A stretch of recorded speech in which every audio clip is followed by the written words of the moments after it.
સચિવાલય સ્ટાફ એસોસિએશનનો સીએમને પત્ર લખવામાં આવ્યો છે। મહિલા કર્મીઓની પજવણી સામે પગલાં ભરવા માટે માંગ કરવામાં આવી છે। પંચાયત વિભાગના અધિકારીઓ પર આરોપ લગાવવામાં આવ્યો છે। અભદ્ર ટિપ્પણી કરતા હોવાનો આરોપ લગાવવામાં આવ્યો છે। ઓફિસમાં બોલાવી અપમાન કરતા હોવાનો આરોપ પણ લગાવવામાં આવ્યો છે। તો રજા મંજૂર કરવા બાબતે હેરાનગતિનો આક્ષેપ પણ કરવામાં આવ્યો છે। તો હેરાનગતિ જે થાય છે મહિલાઓને લઈને તેને લઈને પણ ઉલ્લેખ આ પત્રમાં કરવામાં આવ્યો છે। સુરતના વિજ્ઞાન જાથાના જયંત પંડ્યા સામે વિરોધ જોવા મળી રહ્યો છે, ત્યારે જિલ્લા એસપી કચેરી સામે વિરોધ પ્રદર્શન કરવામાં આવ્યું છે। જયંત પંડ્યા ખોટી રીતે ફસાવતા હોવાનો આરોપ લગાવવામાં આવ્યો છે। ઉમેશ ઉસડ નામના ભુવાને ફસાવ્યો હોવાનો આરોપ લગાવવામાં આવી રહ્યો છે। ભુવાએ મહિલાને ફસાવી હોવાનો આરોપ લગાવ્યો હતો। મહિલાએ પણ જયંત પંડ્યાના આરોપ ફગાવ્યા છે તેવું કહ્યું છે। મારી અટકાયત કરી હતી કોઈ ગુના વગર, કોઈ મને જાણ કર્યા વગર કે કયા ગુનામાં મને ફસાયો એ મને કોઈ ખબર નહોતી, અને મને પોલીસ સ્ટેશન લઈ ગયા। દબાણથી મારી ઉપર દબાણ કરીને સોગંદનામું લખાયું। જે આરોપ નાખ્યા છે કે એ મને આ રીતના લઈ આવ્યા છે ને એની પણ હું ઘર છોડવા બાબતમાં ગોપાલભાઈ ઉર્ફે ઉમેશભાઈ કેશુભાઈ ઉસળનો કોઈ હાથ નથી। એનો ને મારો ભાઈ બહેનનો સંબંધ છે ને હું અહીંયા રહેવા આવી ને પછી એક પાડોશીના નાતે હું એમને ઓળખું છું। એની આગળ એ મને ઓળખતા નહીં, હું એને ઓળખતી। અરવલ્લીના બાયડ નગરપાલિકામાં હોબાળો સર્જાયો છે। વોર્ડ 2 ના સુંદરપુરા વિસ્તારના સ્થાનિકોનો હોબાળો સામે આવ્યો છે। ઘણા સમયથી ગટર ઉભરાવાની સમસ્યાથી હેરાન પરેશાન છે, ત્યારે પમ્પિંગ સ્ટેશનની મોટર ગાયબ થતા રોષ ભરાયો છે। તો મોટી સંખ્યામાં સ્થાનિકો પાલિકા ખાતે પહોંચ્યા હતા અને તેમના દ્વારા હોબાળો મચાવવામાં આવ્યો હતો। અતિશય ગટરના જે પ્રશ્ન હતા સુંદરપુરાના એ અત્યારે અમે રજૂ કરવાયેલા। છેલ્લા 1 વર્ષથી અમે આપતા હતા આવેદનપત્ર, 1 વર્ષ પહેલાં આપ્યું હતું, પણ એનો કોઈ હજુ સુધી કોઈ નિકાલ નથી કર્યો। સુંદરપુર ગામે ગટરનું તંત્ર ખાડાઈ ગયું છે, જેની અંદર મોટરો પણ નથી, ગટર ઉભરાઈ રહી છે કે જેથી કરીને 1300ની વસ્તીવાળું ગામ આજે રોગચાળાથી પણ ખડબડી ઉઠી છે। સુરતમાં ફાયરિંગના આરોપીનું પોલીસે સરઘસ કાઢ્યું। તો હાર્દિક સિંહનું સુરત પોલીસે સરઘસ કાઢ્યું છે। સુરત પોલીસના ચોપડે હતો વોન્ટેડ અને કાપડના દલાલનું અપહરણ કરી ધમકી આપવામાં આવી હતી। ગોંડલમાં પણ પેટ્રોલ પંપ પર ફાયરિંગ કરવામાં આવ્યું હતું।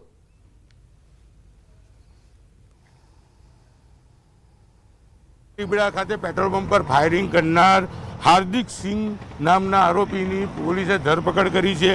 જો કે આ આરોપીનો ગુનાહિત ઇતિહાસ જોવા જઈએ તો સુરતના રાંદેર ખાતે ધોરાજીના કાપડ દલાલનું અપહરણ કર્યું હતું। કહી શકાય કે 32,071 USDT ટ્રાન્સફર કરાવી લીધા હતા, તેના હાથની આંગળી કાપી નાખી હતી।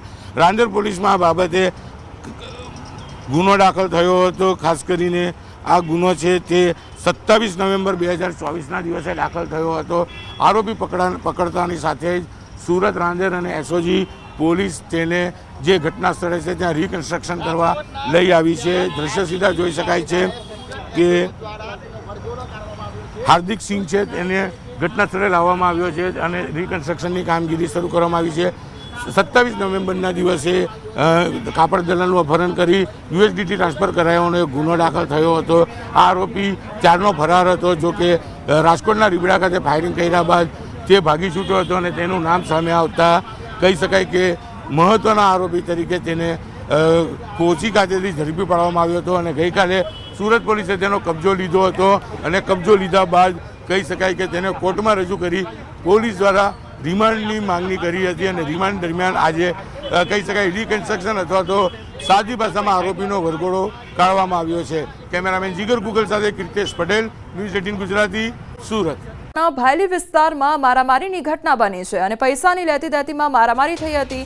2 શખ્સોએ એક યુવકને માર માર્યો હોવાની ઘટના બની હતી। તો જાહેરમાં મારામારીના દ્રશ્યો કેમેરામાં કેદ થયા છે। જાહેર રસ્તા પર યુવકને લાફા મારવામાં આવ્યા હતા। જાહેરમાં છૂટા હાથની મારામારી કરવામાં આવી હતી અને આખી ઘટના કેમેરામાં કેદ થઈ છે। તો જાહેરમાં પહેલા ઝઘડો થયો અને ત્યારબાદ મામલો બીચક્યો અને બંને વ્યક્તિઓ દ્વારા એકબીજા પર મારામારી કરવામાં આવી હતી અને લાફાવાળી કરવામાં આવી હતી। આખી ઘટના કેમેરામાં કેદ થઈ છે। તો પૈસાની લેતી દેતી મામલે આ મારામારી થઈ હતી। 2 શખ્સોએ એક યુવકને માર માર્યો હતો અને તે અંગેની ઘટના કેમેરામાં કેદ થઈ છે। તો પેટ્રોલ પંપ આગળ જ આ મારામારી થઈ હતી અને આખી ઘટના કેમેરામાં કેદ થઈ છે। પૈસાની લેતી દેતી મામલે ઝઘડો થયો હતો અને ત્યારબાદ મામલો બીજકતા મારામારી કરવામાં આવી હતી અને એક વ્યક્તિએ લાફો પણ માર્યો હતો. કચ્છમાં વિરામ બાદ ફરી એકવાર વરસાદી માહોલ જામ્યો છે. લખપતના દોલતપરમાં વરસાદ ખાબક્યો છે. વરસાદથી રસ્તા પર પાણી વહેતા થયા છે. તો કચ્છમાં વરસાદે વિરામ લીધો હતો અને ત્યારબાદ ફરી એકવાર વરસાદનું આગમન થયું છે. તો વરસાદથી રસ્તા પર પાણી વહેતા થયા છે. લોકોને ગરમીથી આંશિક રાહત પ્રાપ્ત થઈ છે. ગીર સોમનાથ કોડીનારમાં ધોધમાર વરસાદ ખાબકી રહ્યો છે. શહેરના મુખ્ય રસ્તાઓ પર પાણી ભરાઈ ગયા છે. પાણી દરવાજા શુગર મિલ રોડ પર ભરાઈ ગયા છે પાણી. ત્યારે એસટી ડેપો નજીક પણ પાણી ભરાઈ ગયા છે. રસ્તા પર પાણી ભરાતા વાહન ચાલકોને મુશ્કેલીનો સામનો કરવો પડી રહ્યો છે. આંગણવાડી નજીક ઘૂંટણસમાં પાણી ભરાઈ ગયા છે. તો ગીર સોમનાથમાં સતત વરસાદ વરસવાને કારણે રોડ રસ્તા પર પાણી ભરાઈ ગયા છે, જેના કારણે જે લોકો છે તેમને હાલાકીનો સામનો કરવો પડી રહ્યો છે.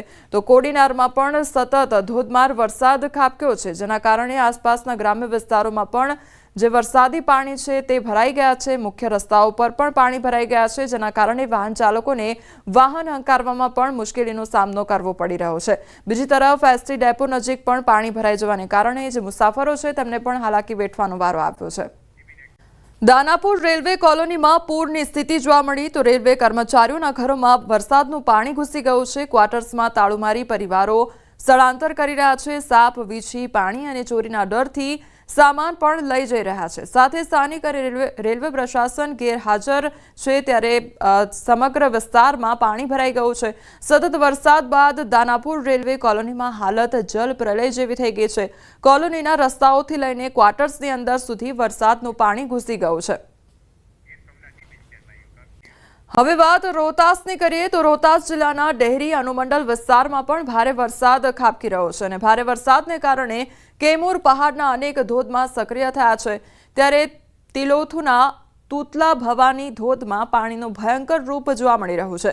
કેમૂર પહાડ પર થયેલા ભારે વરસાદને કારણે પહાડ પરથી નીચે પડતો ધોધ ભયંકર રૂપ ધારણ કરી લીધું છે. આને ધ્યાનમાં રાખીને ધોધની નજીક જવા પર સામાન્ય લોકો માટે પ્રતિબંધ લગાવવામાં આવ્યો છે. જણાવવામાં આવે છે કે તિલોથુના તૂતલા ભવાની ધોધની નજીક દેવીનું નાનું મંદિર છે, જ્યાં શ્રદ્ધાળુઓ પૂજા અર્ચના માટે જતા હોય છે અને હાલમાં તેના પર પણ પ્રતિબંધ લગાવવામાં આવ્યો છે. તૂતલા ભવાની મંદિર સમિતિના વરુણ કુમારે જણાવ્યું છે કે ભારે વરસાદને કારણે પ્રવાસીઓને હાલ પ્રતિબંધિત કરવામાં આવ્યા છે, કારણ કે વરસાદી નદીઓમાં ઉફાણ આવી ગયો છે અને પહાડમાંથી નીકળતી નદી તેમજ ધોધમાં ઘણું પાણી આવવાથી તે ભયંકર રૂપ ધારણ કરી લીધું છે. આવી સ્થિતિમાં સાવચેતી રાખવામાં આવી રહી છે.